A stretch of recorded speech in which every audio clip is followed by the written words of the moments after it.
আসসালামু আলাইকুম। আমি মনি, আমার পুচুদের মা। ব্লগটা শুরু করলাম সন্ধ্যার ঠিক আগ মুহূর্তেই। এই মুইনকে নিয়ে একটু বাইরে গেছিলাম, নদীর পাড়ে ওকে নিয়ে একটু ঘুরায় নিয়ে আসছি।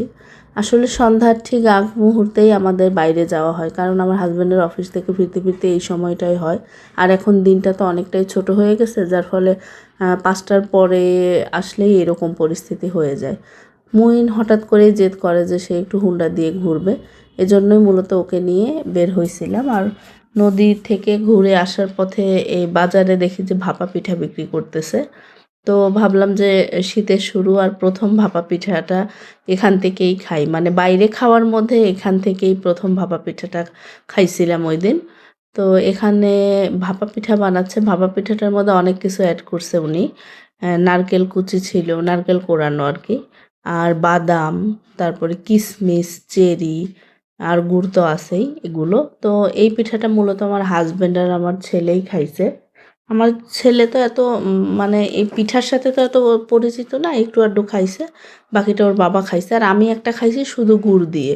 নারকেল, আসলে নারকেল কেন, অন্য কোনো কিছু আমি ভাপা পিঠাতে পছন্দ করি না। যাই হোক, বাসায় এসে রাতে রান্না করব। তো এই যে মাছের মাথা থেকে আমি মাছ যখন ধুই, তখন এই অংশটা আসলে আমি ছিঁড়ে ফেলে দিই। আমার কাছে মনে হয় যে এটা আসলে মনে হয় মাছের দাঁত, দেখতে আসলে দাঁতের মতোই মনে হয়। সঠিক জানি না যে এটাই মাছের দাঁত কিনা। তো আপনারা জানলে একটু কমেন্ট করে জানাবেন তো যে এটা মাছের দাঁত কিনা। আর আমার কাছে পুরোটাই দাঁত মনে হয়, এই জন্য আমি প্রথমে ওটা ছিঁড়ে ফেলে দিই। আর তারপরে যে মাছগুলো, মাছের মাথাটা ভেজে নিচ্ছি। আর আমার বাচ্চাদের জন্য মাছটা মূলত ভাজি না, ভাজলে ওরা খাইতে পারে, কিন্তু আসলে কাটা বাছার পরেও এমন যেন হাতে শক্ত শক্ত মনে হয় যে ওদের গলায় যদি আবার আটকে যায়, এই ভয়ে আমি ওদের মাছটা ভাজি না। তারপরে যে কিছু কাপড় ছিল সেগুলো ধুয়ে মেলে দিব, আর আগের দিনের শুকনো কাপড়গুলো তুলে নেব। আমার মূলত আসলে রাতেই সব কাজ কমপ্লিট করে রাখতে হয়, তা না হলে ওরা প্রচণ্ড দুরন্ত।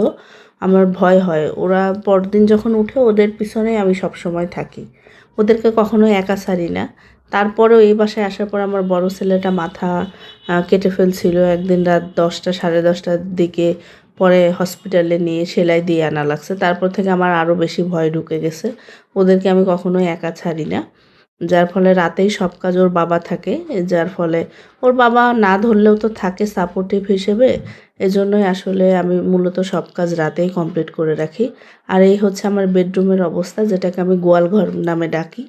তো আমার বাচ্চারা তো লেট নাইট ঘুমায়, কিন্তু ওর বাবা তো তাড়াতাড়ি ঘুমায় পড়ে, এজন্য সবার আগে আমাদের বেডরুমটাই আমি ক্লিন করে দিই, ওর বাবা ঘুমায় পড়ে।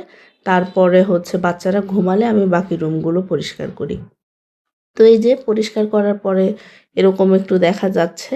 যাই হোক, আমার ছেলে এখন ঘুমায় নাই, আমার সাথে পেঁচাল পারতেছে, সে আমাকে না নিয়ে ঘুমাবে না। তো ওর সাথে কথা বলতেছে, আপনারা শুনুন।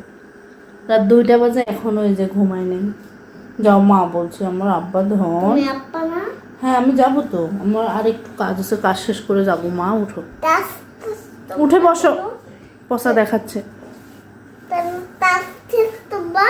কাজ না শেষ করলে কে কাজ করে দিবে? কোন মানুষ কাজ করে দেবে? কোন মানুষ? আমাদের আবার কোন মানুষ আছে যে কাজ করে দিয়ে যায়?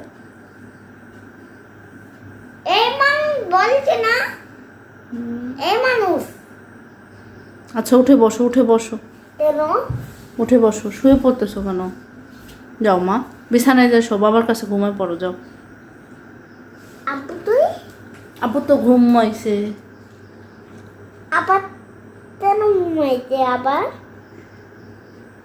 বাবা সারাদিনই মোমায়। যাও তুমি মোমো। আমি মোমাবো তো, কাজ শেষ করে আসি, যাও। তোমাতে আমি আইতে তুমি তাস টেস্ট লাইতে পরে তোমাতে ঠুয়াই দেব। আমাকে শোয়াই দিতে হবে না তোমার। না, এই তোমাতে নে আপু। কোথায় আসবা? নে আপু তোমাতে এই বিটা নাইতে। আমি বিছানায় একা একাই শুইতে পারবো, তুমি যাও, যাও। বাবা ঘুম পায়, একটা উম্পা দিয়ে দাও, আমাকে একটা উম্পা দিয়ে যাও। ও এখনও অস্পষ্ট কথা বলে, সব কথাই বলতে পারে কিন্তু অস্পষ্ট করে বলে। ডক্টর দেখাইছিলাম, ডক্টর বলছে এটা কোনো প্রবলেম না, ও সব কথাই খুব দ্রুত বলার ট্রাই করে, যার ফলে অস্পষ্ট হয়ে যায়। এটা সমস্যা না, বড় হলে ঠিক হয়ে যাবে। যাই হোক, ভিডিওটা শেষ করব ভাবলাম, রাতের সুন্দর চাঁদের ক্লিপ দিয়ে ভিডিওটা শেষ করি। ভিডিও কেমন লাগলো অবশ্যই কমেন্ট করে জানাবেন, ভালো লাগলে একটা লাইক করে দেবেন, সাবস্ক্রাইব করে পাশে থাকবেন। আজ এ পর্যন্তই, সবাই ভালো থাকবেন, আল্লাহ হাফেজ।